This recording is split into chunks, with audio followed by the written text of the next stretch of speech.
যুদ্ধের রেশ না কাটতেই ইরানে শুরু হয়েছে ব্যাপক ধরপাকড় ও মৃত্যুদণ্ড কার্যকরের নতুন এক অধ্যায়। গুপ্তচর বৃত্তির অভিযোগে শতাধিক মানুষকে গ্রেফতার এবং 6 জনের মৃত্যুদণ্ড কার্য করেছে তেহরান।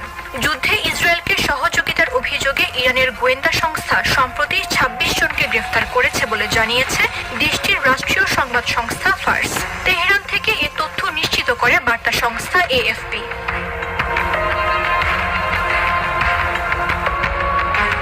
ফার্স জানায়, গোয়েন্দা সংস্থা হযরত ওয়ালি আছর কোর এই ব্যক্তিদের ইহুদিবাদী শাসন ব্যবস্থার পক্ষে গুপ্তচর বৃত্তি এবং বিশ্বাসঘাতকতার অভিযোগে চিহ্নিত করে গ্রেফতার করেছে।